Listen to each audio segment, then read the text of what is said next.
한 목소리로 요한복음 2장 23절에서부터 25절까지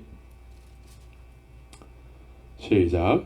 6월절에 예수께서 예루살렘에 계시니 많은 사람이 그 행하시는 표적을 보고 그 이름을 믿었으나 예수는 그 몸을 저희에게 의탁지 아니하였으니 이는 친히 모든 사람을 아시며 또 친히 사람의 속에 있는 것을 아심으로 사람에 대하여 아무의 증거도 받으실 필요가 없음이니라. 아멘. 이 설교를 준비하면서 설교 제목이 참 생소합니다. 지난주에는 설교 제목이 뭐였습니까? 바리새인이 은혜를 받으면, 오늘은 예수님께서 의탁하신다면. 오늘 본문은 의탁이라는 그런, 예수님이 저들을 의탁지 아니하셨다라고 말씀하고 있습니다. 의탁이라는 의미를 여러분들이 좀 새겨들었으면 좋겠습니다. 그래서 지난주에는 바리새인의 은혜를 받았는데 은혜를 은혜로 알지 못했다는 거죠. 당연히 받을 걸 받은 거예요. 하나님은 이미 나를 택해 주셨기 때문에 내가 받을 것을 당연히 받은 거야. 그래서 감사를 얼마만큼 했습니까? 50데나리온 정도로 감사를 했어요. 그러나 똑같은 주님의 그 넘치는 은혜를 받은 마리아는 어떻습니까? 그 넘치는 은혜를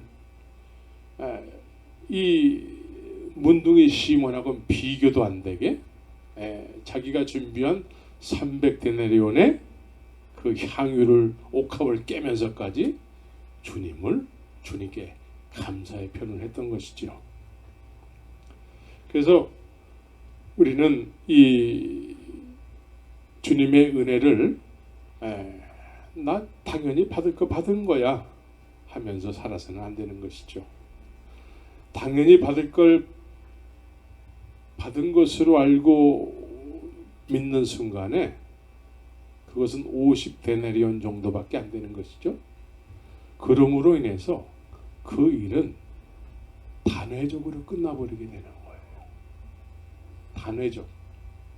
그래서 그 일이 과거의 일이 돼버리는 거예요. 과거의 일. 그래서 과거의 일이 됐기 때문에 현재는 나도 나 옛날에는 감사했었어. 그런 은혜가 있었는데 지금 그냥 이렇게 살고 있어요. 이렇게 되는 것이죠. 그래서 이런 분들은 또 사실은 자신들이 지금 현재 이렇게 믿고 있는 믿음을 자꾸 이렇게 합리화시켜요. 겉으로는 믿는데 속은 사실은 받은 은혜가 과거의 일이 돼버린 거예요. 그래서 이런 것을 자꾸 합리화시키고 그래서 이론이 앞서게 되는 것이죠. 그리고 성경이 지식이 돼버려요. 지식이. 이런 분들이 많아지게 되잖아요. 그러면 이 이론이 되고 지식이 된 것은 기득권이 돼버려요.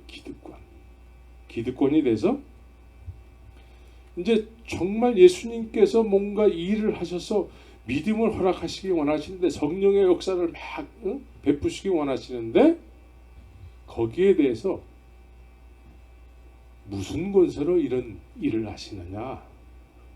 예수님께서 일하시는 데 있어서 우리 믿음하고 다른 거잖아 라고 하게 되는 거죠. 제동을 걸어요. 제동. 그래서 이런 분들은 열매가 나타나지 않아요. 왜? 과거에 받은 은혜로 신앙생활을 하기 때문에 그래요. 열매가 없어. 열매가 없는데도 지식은 많이 알기 때문에 그냥 그거를 정상으로 여기면서 신앙생활을 하게 되는 것이죠. 그래서 겉과 속이 다른 삶을 살더라도 다 그런 거야. 그렇게 사는 게 믿음이야 라고 하게 되는 것이죠. 그래서 주님의 은혜로 인생의 어떤 문제가 해결됐다 하더라도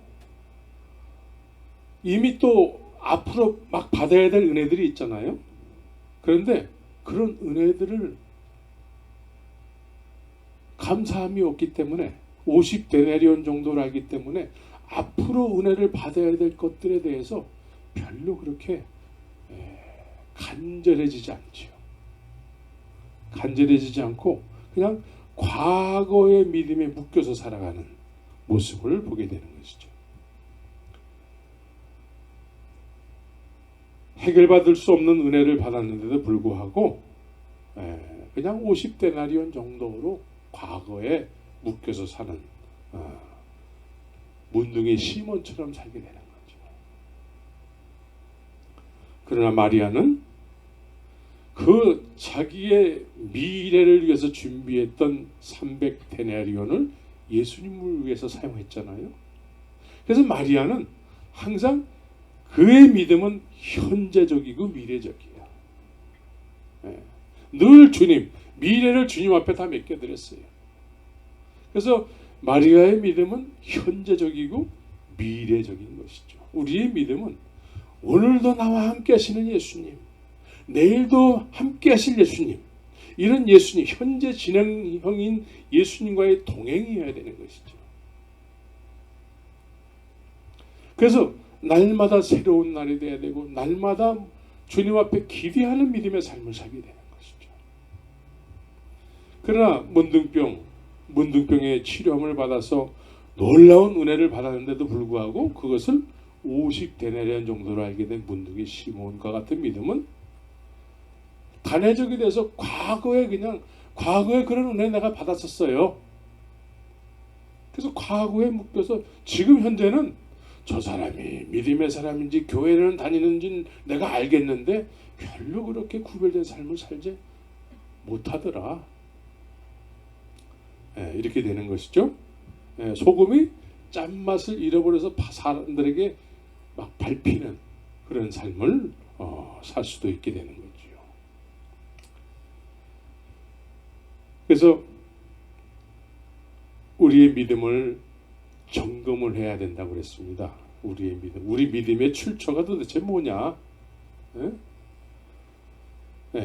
예수님 당시에 어떤 기득권층에 의해서 이렇게 관리를 받는 믿음의 사람들이 전부였잖아요.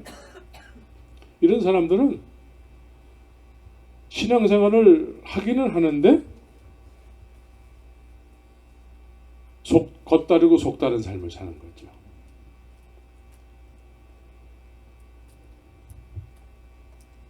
이런 삶을 아무런 이상으로 느끼지 않는 거야. 그냥 정상으로 느끼는 거야. 주의 말씀을 사람들에게 이렇게 오랜 신앙생활을 했기 때문에 이제 말씀을 모르는 사람한테 이렇게 설명도 해주고 이끌어주고 이렇게 해야 되는데 말씀을 잘 몰라. 뭘 얘기해야 될지도 몰라. 관심도 없어요.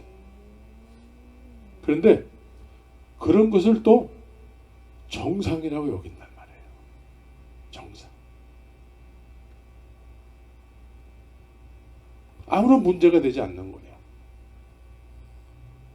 이게 문제예요. 이게.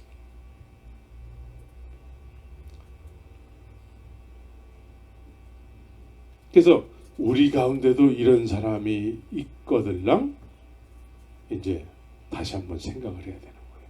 브레이크가 딱 걸려야 돼. 이런 생각을 가지고 신앙생활을 하게 되면은 넓은 길을 그냥 가는 거예요. 넓은 길을 감으로 인해서 그냥 큰 강에 떠내려가는 거예요. 지금 우리는 조그만 송사리일지라도 살아있어서 그 강물을 거슬러 올라가는 그런 살아있는 존재가 되어야 되는 것입니다.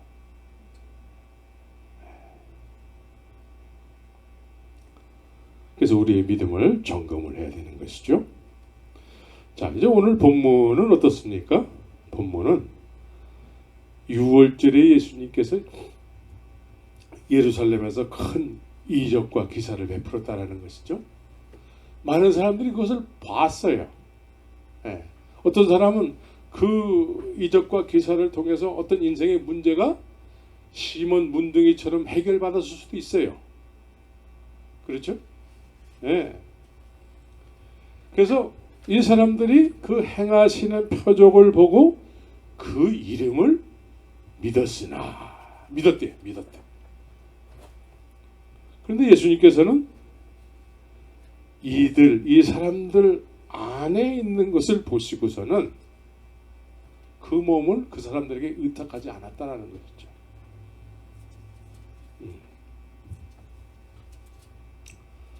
사실은 어떻게 해야지 맞죠? 우리의 상식으로는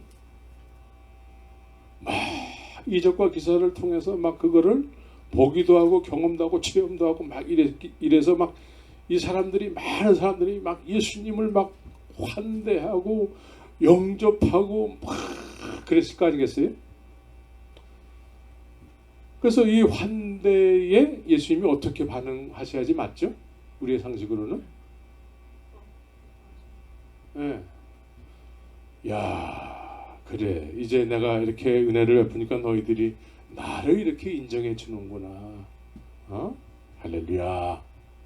하면서 이 사람들과 함께 해야지 맞지요. 그죠? 우리의 상식은 그래요. 오늘날 이제 어떤 목회자에 의해서 어떤 사람들이 은혜를 받잖아요. 같은 현상이 일어나요. 같은 현상이. 그래서 막 목사님을 막 우리 목사님 하면서 막 그렇게 환대를 하게 되죠. 그럼 그 목사님은 어떻게 할까요? 그 환대를 받을까 안 받을까? 네? 네, 저는 받을까 안 받을까? 네, 많은 목사님들이 여기에 응하게 되지요. 응하게 됨으로 인해서 나중에 어떻게 돼요? 이 사람들이 원하는 목회자가 돼버려요. 이 사람들이 원하는 목회자. 근데 저는 여러분들이 원하는 목회자보다도 주님이 원하는 목회자가 되기 원합니다. 예수님께서는 이렇게 막 함께 하기를 원하고 막 환영하고 막 하는 그 군중들에게 의탁하지 않으셨대요. 그러니까 함께 하고 싶어하는 사람들에게 함께 하지 않았다라는 거예요. 거리를 두셨대. 거리를. 사람들은 예수님을 막 좋아하는데 예수님께서는 거리를 두셨대요. 왜 의탁지 않으셨다고 말씀합니까? 예수님은 그들의 마음속에 뭐가 있는지를 다 아시기 때문에 함께하지 않으셨대요. 이 사람들은 막 함께하고 싶어 하는데 함께하지 않으셨다는 것이죠. 무엇이 이들 안에 있을까요? 무엇이? 다 각양각색으로 따지면 뭐가 있을까요? 죄가 있는 거예요. 죄와 이들의 아집과 고집과 상식과 이런 모든 것이 복합적으로. 그래서 만약에 예수님이 이들과 함께 하시면 어떻게 될까요? 만약에 예수님이 이들과 함께 하셨다면 계속해서 이 사람들의 요구 조건을 들어줘야만 되는 것이죠. 그러니까 계속 이 사람들을 쫓아가야 돼.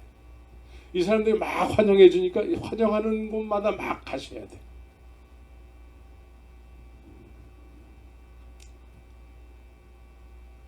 오늘날의 교회의 문제가 사람들의 원하는 대로 되기를 원하는 거지.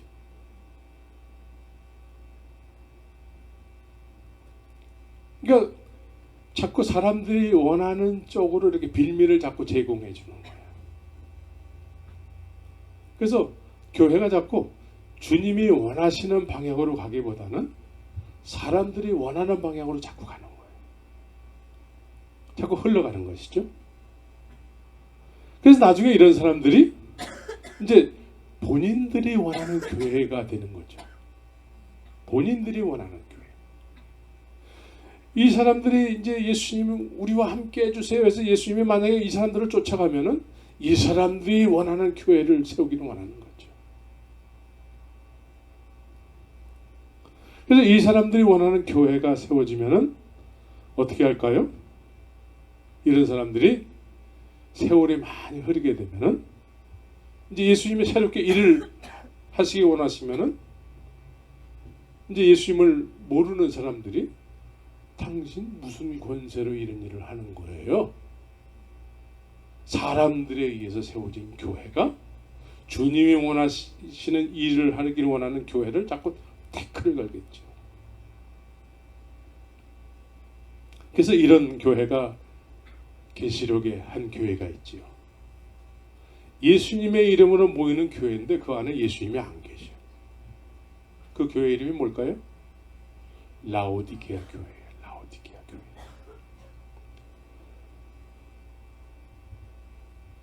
그래서 우리가 주님으로부터 은혜를 받고 어떤 체험하는 것도 좋지만 우리는 주님을 쫓아야지 주님이 우리를 쫓아오게서는 안 되는 것이죠. 우리는 은혜를 받고 나서 자꾸 우리가 원하는 교회를 세우려고 해요. 그래서 옆에 교회가 있는데 그것도 다른 교회를 세우는 이유는 뭐예요? 이유가 뭡니까? 저기에 큰 교회가 있는데 또 저쪽에 또 교회를 하나 또 세우는 이유는 뭐예요? 우리가 원하는 교회를 세우겠다라는 거예요. 우리가 원하는 교회. 교회는 우리가 원하는 교회는 교회가 아니에요.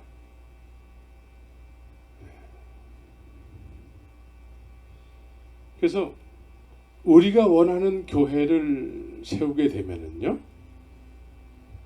주님이 원하는 교회가 되지 못해서 주님을 위해서 뭔가를 한다고 하기는 하지만 우리 원하는 대로 해요. 우리가 원하는 대로. 예배도 우리가 원하는 대로. 또 예배가 비슷하게 해요.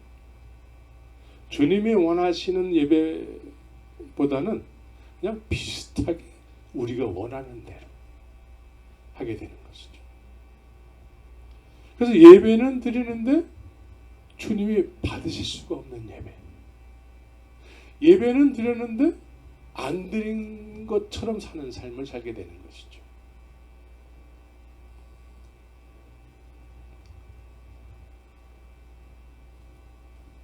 그래서 이런 사람들 안에는 죄들이 해결돼야 되는 것이죠. 한번 은혜 받았다고 해서 그것이 본질이 돼서 은혜 받은 것이 그게 전부인 줄 알고 생각하면 안 되는 것이죠. 그것은 이제 시작밖에 안 되는 거예요.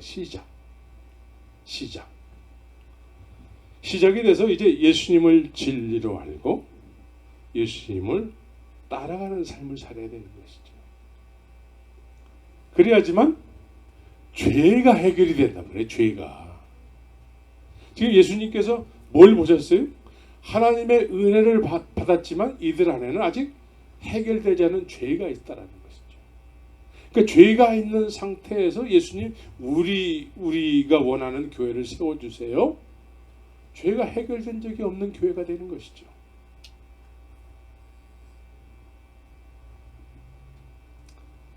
그래서 이런 사람들을 보면서 주님은 의탁하지 않았다라는 거예요. 그들이 원하는 대로 되는 것을 원치 않으신다라는 거예요. 주님이 원하시는 건 뭐예요? 그들 안에 있는 것이 해결되는 게 주님이 원하시는 거예요. 그런데 우리는 이렇게 은혜를 받는 사람들을 보게 되면은 우리의 생각은 어떻습니까? 우리의 생각은 어느 날 어떤 사람이 하나님의 은혜를 받았어요. 경험을 체험을 했대. 그럼 이런 사람을 보면은 우리는 어떻게 할까요? 할렐루야. 어이구. 거기다가 이제 경제력도 좀 있어. 그럼 우리는 무슨 생각을 할까요? 하나님이 저 사람을 우리 교회 장로감으로 세웠구나, 불렀구나. 이렇게 생각하겠죠?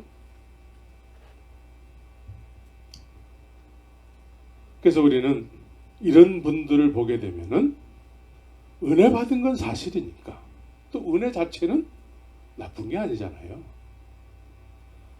그래서 이 은혜 받은 사람을 보게 되면은 우리는 이제 조금 더 열심히 하는 모습을 보게 되면 이제 우리는 직분자를 세우려고 하겠지요. 지금은 은혜를 받아서 정말 좋을지 몰라도 이들 속에 있는 것들이 앞으로 어떤 모습으로 나타나게 될까요? 이 속 안에 있는, 예수님이 보셨던 이 속 안에 있는 것들, 이런 것들이 해결되지 않은 상태에서 우리 눈에 좋아 보인다고 막 이렇게 세우잖아요. 이런 사람들이 이 속 안에 있는 것이 앞으로 어떤 모습으로 나타나게 될까요? 반드시 나타나겠죠? 네, 반드시 나타나게 됩니다. 그래서 이 해결되지 못한 우리 안에 있는 죄들이 이제 예수님의 공동체를 이루는 데 있어서 이런 해결되지 않은 죄들이 주체가 돼서 이끌어지면 어떻게 될까요? 그래서 오늘날 교회에 문제들이 생겨나게 되는 것이죠. 그래서 오늘 본문을 통해서 우리가 좀 생각을 해봐야 되는 거예요. 현재 은혜를 받았다고 해서 모든 것이 다 해결된 건 아니라는 것이죠.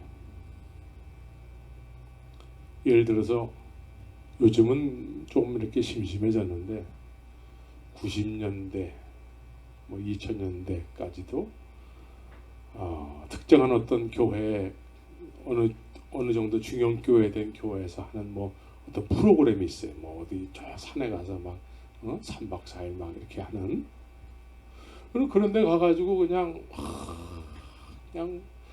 하나님을 만났다고 하고 그냥 은혜 받았다고 하고 어떤 문제가 해결됐다고 하고 막 그래서 그냥 이제서부터는 이제 그냥 예수님을 혼자서 다 믿을 것처럼 그렇게 반응하는 사람들이 과거에 좀 있었습니다.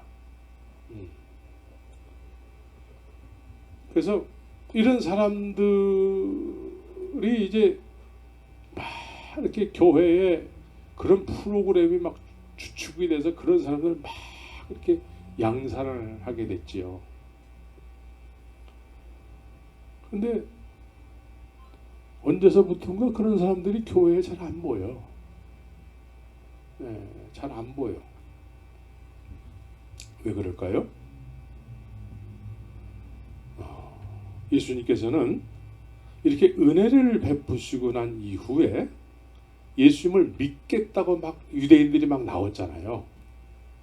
근데 이렇게 예수님을 믿겠다고 나온 유대인들에게 요한복음 8장 32절인가에 보면은 예수님을 믿겠다고 나왔어요. 은혜를 받았기 때문에 나온 거겠죠. 오늘 본문에서도 어떤 이적과 기사를 통해서 예수님 그 이름을 믿었다라고 얘기하지 않습니까? 믿겠다고 나왔어요. 근데 예수님께서 이런 사람들에게 뭐라고 말씀하실까요? 내 말이 너희 안에 거할 것이 없다 그래요. 내 말이 너희 안에 거한다면 너희가 내 참 제자가 될 텐데 은혜는 받았는데 하나님의 말씀이 거할 것이 없대요. 하나님의 말씀이 거하지 않으면은 은혜를 받았는데 그 은혜가 시간이 지나면 과거에 받았던 은혜가 되어버리는 거예요. 과거에 받았던 은혜. 그래서 이제는 신앙생활조차도 못하는, 안 하고 못하는 그런 사람들이 꽤 돼요. 꽤 돼. 은혜를 받은 것이 중요한 게 아니라 그 은혜를 통해서 예수님이 원하시는 그 원하심의 자리로 주님을 따라가는, 주님을 진리로 알고 따라가는, 말씀이 생명이 되신 그 주님, 우리에게 지금도 생명의 말씀을 남겨놓으셨잖아요. 이 말씀을 붙잡고 따라가야지만 온전한 믿음의 사람이 되는 것이죠. 믿음은 우리가 원하는 믿음이 돼서는 안 돼요. 우리가 원하는 믿음은 어떨 때는 잘 믿고 어떨 때는 잘 못 믿어. 예? 주님이 원하는 믿음이 돼야 돼요. 우리가 원하는 믿음은 열심히 믿는데 어느 날 보면 문제가 생겨. 문제가 거기서 헤어나오지를 못해요. 그래서 어떤 도움을 받아서 이렇게 나오게 되기도 하지만, 이제 우리의 믿음은 우리가 좋아 보이는 믿음이 아니라 주님이 원하는 믿음이 돼야 돼요. 그래서 남을 살릴 수 있는 믿음, 남을 살릴 수 있는 믿음.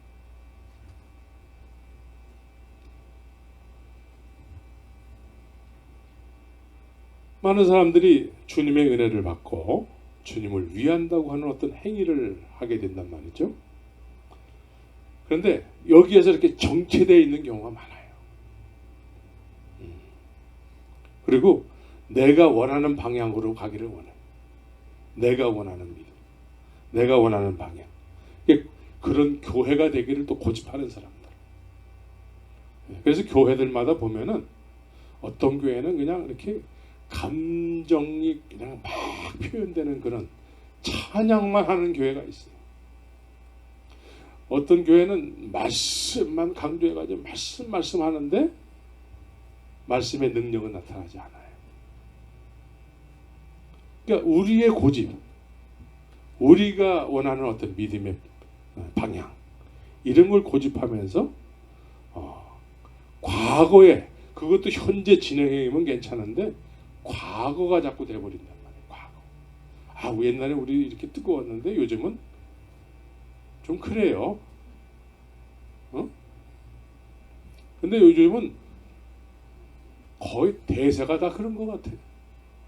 요즘은 다 그래요. 네?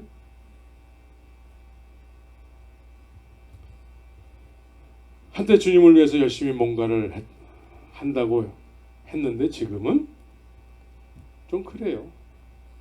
근데 이런 사람들 가운데 이미 이제 그런 교회의 직분자가 되어 있는 경우가 많아요. 직분자. 주님은 이런 사람들을 한 번도 이렇게 주님이 의탁해 보신 적이 없어요. 사실은 의탁하신 적이 없는데도 이미 교회에 우리가 원하는 교회를 세우고 우리가 원하는 어떤 직분자를 세우고 이런 경우가 많이 있는 거예요.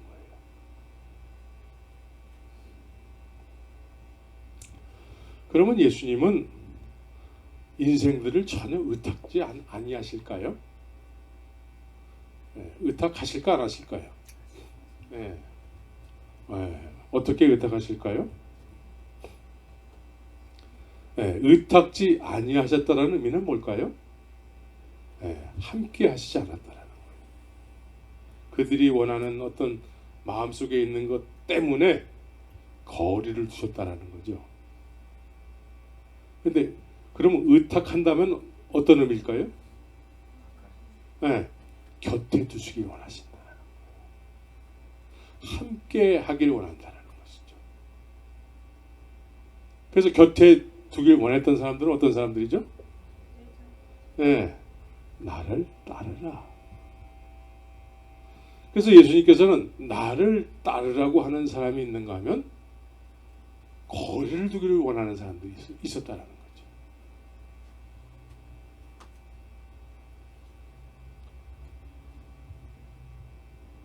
그래서 주님께서는 이미 속에 있는 걸 다 평가하시고 너는 나를 따르라.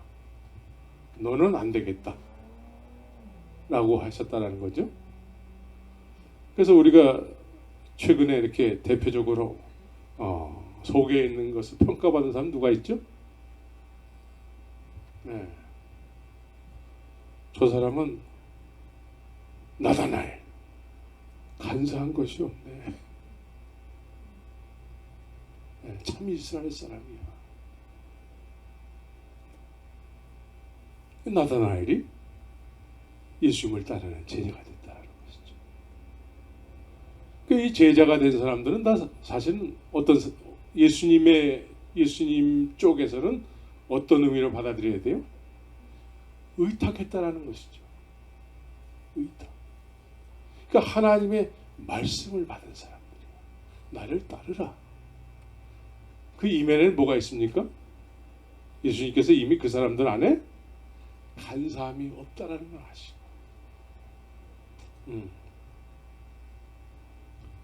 그러나 다른 사람들은 어때요? 은혜를 받았는데 그들 안에 뭐가 있어요? 간사함이 있다라는 거.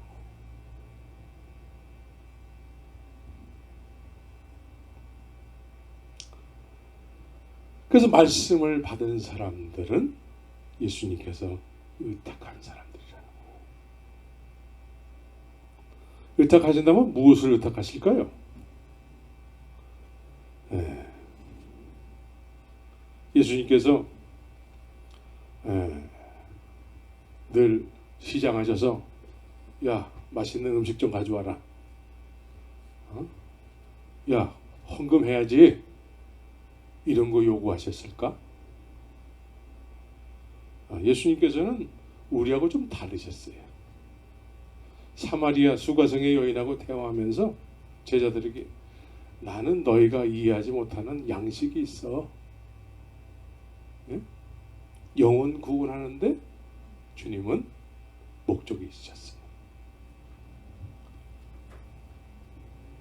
그래서 주님은 우리에게 뭐 헌금을 요구하시고 음식을 요구하시고 이러시지 않죠. 우리는 그냥 주님 앞에 나의 중심을 드리기 위해서 헌금을 하는 거지 주님이 그냥 뭐 가난해가지고 뭐 돈을 요구하시고 그러지 않죠. 네? 그래서 저는 헌금 설교를 잘 안 합니다. 네? 왜? 예수님이 그런 분이 아니시기 때문에. 헌금은 그냥 우리가 믿음으로 하는 거예요. 우리의 가장 소중한 것을 주님 앞에 드리는 거지요. 헌금은. 그죠? 그것도 헌금은 자발적이어야지 강요에 의해서 헌금을 한다 그러면 예수님이 우리를 강요하시는 분이 되잖아요.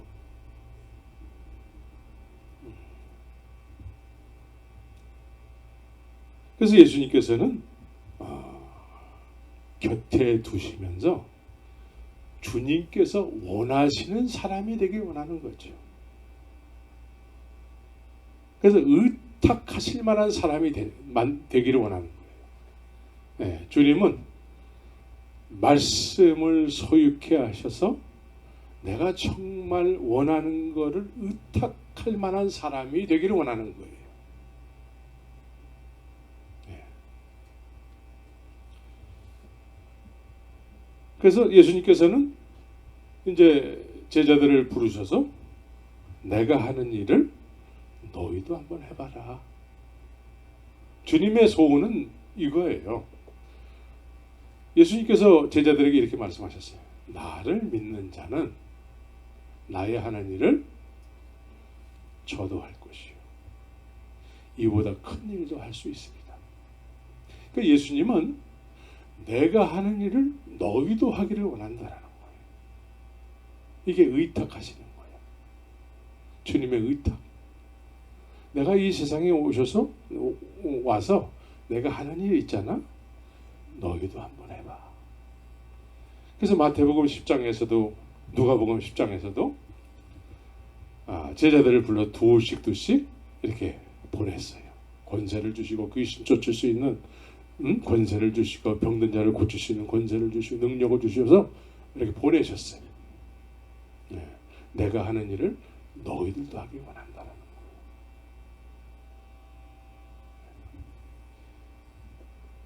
이때 당시에는 예수님이 계신 곳에서 예수님이 직접 모든 일을 하셨어야 되잖아요. 그런데 이제 너희들도 한번 해보라는 거예요. 그죠? 또 누가복음 10장에서는 70인의 전도대를 막 파송을 한단 말이에요. 네. 너희들도 한번 해봐. 너희들도. 여러분들에게도 그렇게 하실까 안 하실까요? 네. 주님께서는 이렇게 의탁하시길 원하신다는 거예요. 내가 하는 일을 너희도 했으면 좋겠다.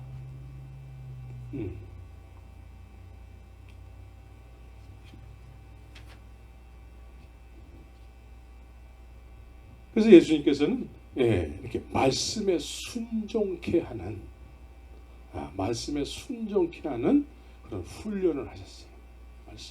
말씀을 받은 사람들에게 말씀에 순종케 하는 훈련을 하셨어요. 그래서 참 우리가 이해 안 되는 부분이 있어요. 예수님께서 마태복음 21장에서는 보면은 저기 가서 나귀를 좀 가지고 와라 이렇게 얘기한단 말이에요. 나귀를 가지고 오래, 나귀를. 네? 그러면 돈을 주고서는 나귀를 가져오라고 그래야지 맞잖아요. 네? 한번 볼까요? 마태복음 21장을 한번 보세요.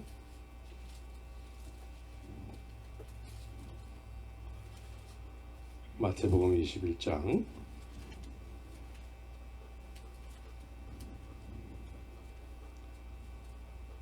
1절에서부터 저희가 예루살렘에 가까이 와서 감람산 벳박에 이르렀을 때에 예수께서 두 제자를 보내시며 이르시되 너희 맞은편 마을로 가라. 곧 매인 나귀와 나귀 새끼가 함께 있는 것을 보리니 풀어내게로 끌고 오너라. 만일 누가 무슨 말을 하거든 주가 쓰시겠다 하라. 그리하면 즉시 보내리라 하시니 그래요. 벳박에 맞은편 마을에 가가지고 나귀를 끌고 오라는 거죠. 여러분들에게 이런 말씀을 하시면 어떡하실까? 갈까 안 갈까? 돈 주세요. 돈 주셔야지 가죠. 그죠? 주님이 이렇게 의탁을 하시는 거예요. 의탁. 근데 말씀의 훈련이 안 돼 있으면 여러분들은 여러분들처럼 하겠죠? 돈 주세요. 그러겠죠? 네? 그런데 주님이 이제 나귀 값으로 뭘 주세요? 나귀 값으로? 만일 누가 무슨 말을 하거든 틀림없이 나귀를 끌고 가면은 그 나귀 주인이 그럴 거예요. 야, 그거 왜 끌고 가? 이 도둑놈아. 그러겠죠? 근데 그럴 때에 주님께서 그 나귀 값으로 뭘 주시냐면 말씀을 주세요. 말씀. 무슨 말씀? 주가 쓰시겠다. 여기에 대해서 여러분들이 갈 수 있겠습니까?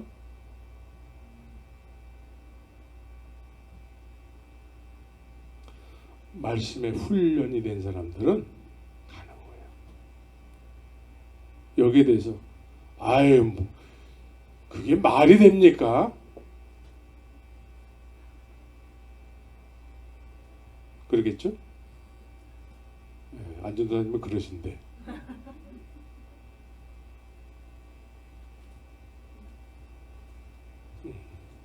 주가 쓰시겠다 하면은 그것이 폐의가 되는 거예요. 여러분들이 이런 주님의 말씀을 소유해서 말씀을 선포하면 그대로 될 줄 믿는 믿음이 필요합니다. 이게 될까 안 될까 그런 상황이 오면은 아유 도망가야지. 우리의 상식에 자꾸만 주님이 역사하시는 현장 속에서 자꾸 도망가게 한단 말이지. 그래서 주님이 그런 사람들의 마음에 있는 것을 보시고, 그런 분들은 또 원하는 게 뭐예요? 또 원하는 게 굉장히 많아요. 이것도 해주시고 저것도 해주시고 해줘야 될 일들이 많은 거죠. 우리는 주님이 보시고 있는 것들에 대해서 회개해야 되고, 주님이 내게 보시고 있는 것을 내가 알고 회개해야 되는 거예요. 그래서 주님이 원하시는 믿음의 사람들이 되어야 되는 거죠. 그래서 이런 비슷한 내용이 또 있어요. 네, 이제 6월절 마지막 만찬, 이때에 이제 만찬 장소를 이제 구하고 있었잖아요. 이게 뭐라고 그래요? 네, 마태복음 26장에서 또 그런 내용이 나와요. 26장 17절 이하에 보면은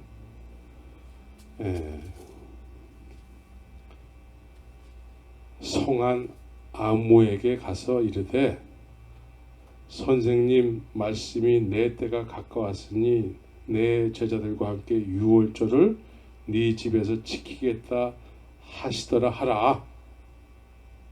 예?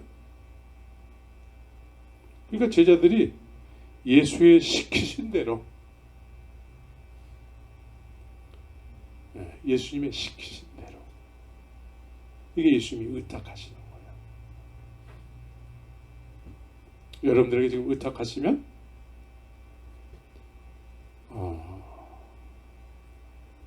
그냥 하는 거죠. 아멘. 네? 이웃집에 어떤 분들이 아주 세신 분들이 있더라. 근데 주님께서 말씀을 전하라 그러면 아멘하고 가는 거예요. 아유, 안 될 것 같아요. 네? 우리 이제 주의 말씀에 순종하는 훈련을 해야 돼요. 우리의 상식을 내려놔야 돼요. 우리의 상식을 내려놔야지만 이제 주의 말씀이 내 안에서 일을 하시기 시작해요. 그러기 전까지 내 안에 내 상식이 너무 많아서, 내가 원하는 것이 너무 많아서 주님이 내가 너와 함께 할 수 없다라는 것이죠.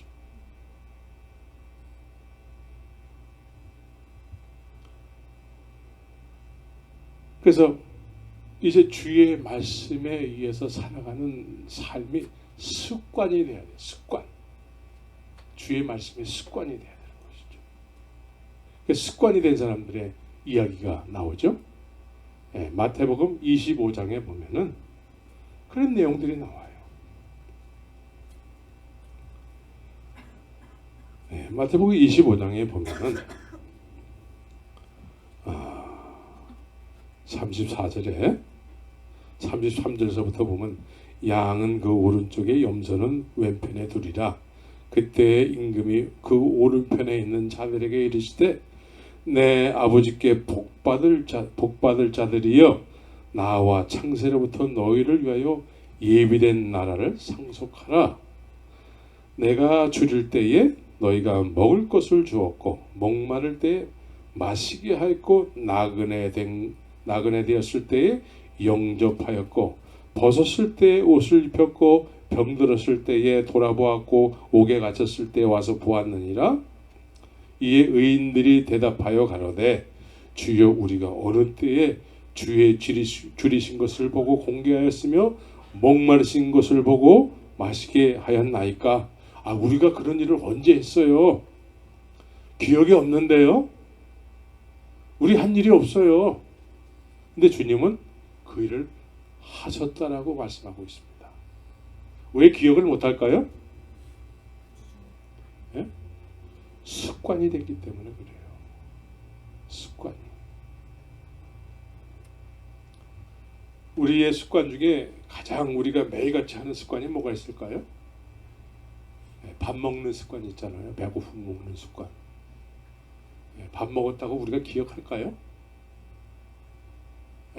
오늘 나 뭐 먹었어? 막 습관을 막 자랑할까요? 먹었던 거 그냥 매일같이 먹는 거. 아유, 오늘도 안 먹었으면 좋겠다. 뭐 이런 생각도 하게 되잖아요. 습관은 자랑할 일이 아니에요. 습관은 그냥 습관이기 때문에 그냥 하는 거야. 자동으로 물이 흘러가듯이 그냥 흘러가는 거예요. 물이 흘러가듯이. 그런 걸 뭐 굳이 내가 뭐 일기장 쓰시더니 내가 뭐 어느 날 뭐 이렇게 해가지고 이런 일을 했습니다. 기억해야 될 이유가 없는 거죠. 그렇죠? 근데 염소들은 기억을 했대. 자기가 원하는 일은 했고, 근데 주님이 인정하시는 일은 안 한 거예요. 왜? 습관이 안 됐기 때문에. 습관이 안 됐기 때문에. 그래서 40절에 보면은 너희가 여기 내 형제 중에 지극히 작은 자 하나에게 한 것이고 내게 한 것이니라. 작은 자 하나에게, 갚을 것이 없는 사람에게 무언가를 베풀었을 때에, 갚을 것이 없는 사람에게 자꾸 뭔가를 베풀었다라는 거죠. 이것이 작은 자에게 하는 거예요. 갚을 것이 있는 사람들에게 뭘 하면은 그것은 그건 작은 자가 아니죠. 큰 자에게 한 거예요. 작은 자는 갚을 것이 없는 사람들에게 하는 거예요. 갚을 것이 없는 사람들.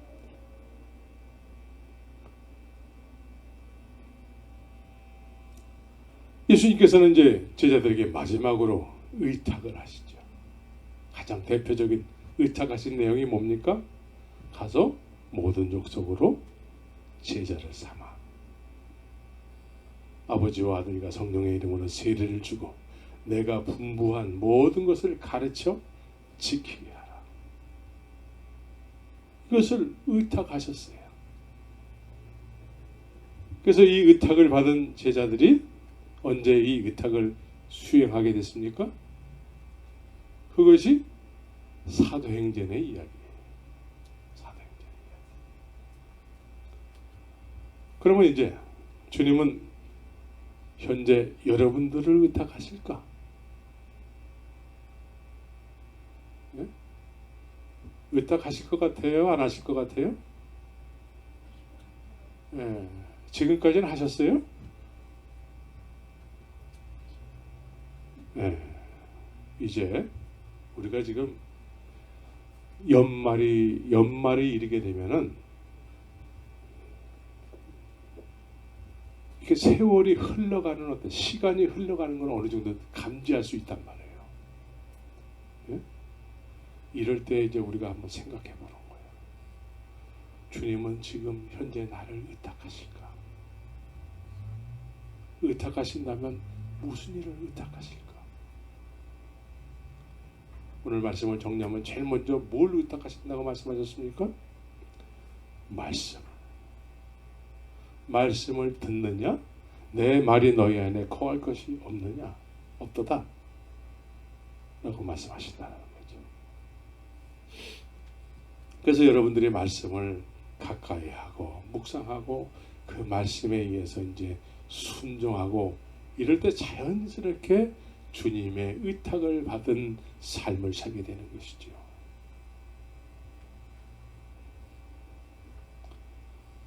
이제 우리는 제자로 부르심을 받았고 보내심을 받는 그런 사명자로서의 삶을 살아야 되는 거죠.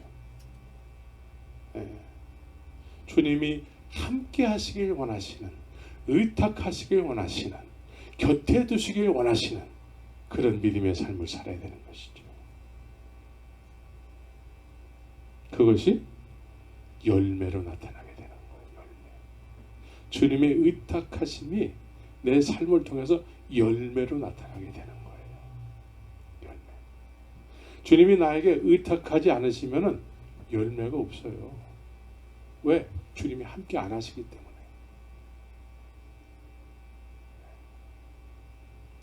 내가 지금 현재 열매가 나타난다? 주님이 함께 하시는 의탁을 하셨기 때문에 열매가 나타나는 거예요. 그런데 내가 은혜를 받았는데도 불구하고 그 은혜가 과거의 일이 되어버렸고 현재 열매라고 할 것도 별로 없고 이러면 주님이 의탁을 안 하셨기 때문에 거리를 두셨기 때문에 그래요. 은혜를 베푼 건 베푼 거고 오늘 본문이 그렇잖아요. 은혜를 베풀긴 베푼 거고 그러나 거리를 두셨다는 거죠. 왜? 그들 소원대로 될까 봐. 주님은 항상 주님의 소원대로 돼야 되는 것이죠. 믿습니까? 주님, 여러분의 인생이 여러분들의 소원대로 되면 안 돼요. 주님의 소원대로 돼야 되는 것이죠. 그래서 주님이 의탁하시는 삶을 살아야 되는 것이죠. 주님이 동행하시고 그래서 우리의 남은 인생을 통해서 주님이 원하시는 그런 열매가 풍성하게 맺힘으로 인해서 잘하였도다 충성된 종들아 라는 칭찬의 말씀을 드려야 되는 것이죠. 예? 그냥 믿습니다. 그냥 믿습니다 했는데 뭘 믿는지도 모르고 말씀에 대해서 관심도 없고 설명할 내용도 없고 이런 막연한 믿음의 삶을 살아서는 안 된다는 것이죠. 여러분들은 안 그렇잖아요? 여러분들은 절대 안 그렇죠? 네, 안 그래야 되는 거예요. 그래서 아까 서두에 말씀한 것처럼 이 시대에 새롭게 주님이 이 시대에 새롭게 크리스마스를 통해서 정말 예수님이 이 세상에 소개되어야 되는 것이죠. 누구를 통해서? 나를 통해서.